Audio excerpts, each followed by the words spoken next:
السلام عليكم ورحمة الله وبركاته. أهلا أهلا يا أصدقائي، هل أنتم مستعدون لرحلة اليوم؟ إذن هيا بنا. فاليوم سننطلق معا في رحلة إلى حروف المات.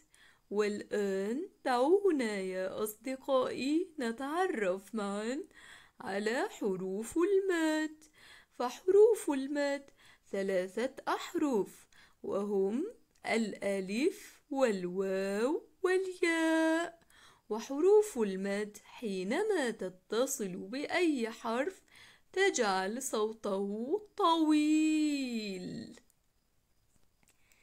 نعم يا أصدقائي، حينما تتصل حروف المد بأي حرف تجعل صوته طويل.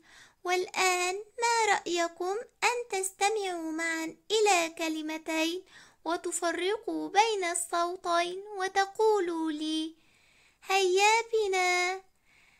استمعوا إلى هذه الكلمة وقولوا لي هل صوت الحرف فيها قصير أم طويل؟ هل متصل بحرف المد أم لا؟ أولا استمعوا إلى كتب. كتب. ما صوت حرف الكاف في هذه الكلمة؟ أحسنتم، إنه صوت قصير لأنه ليس متصل بألف المد. والآن استمعوا إلى كاتب. أحسنتم، إنه صوت طويل لأنه اتصل بألف المد والآن يا أصدقائي هيا بنا لنرى معا شكل الفم عند النطق بحروف المد. فعند النطق بألف المد يكون شكل الفم مفتوح، فالصوت يجري عند النطق بحرف المد. استمعوا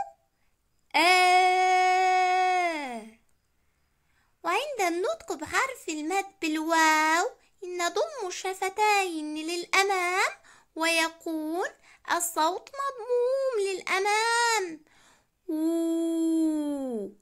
ولكن عند النطق بياء المد يكون مثل الابتسامة، نبتسم ويكون الصوت للأسفل.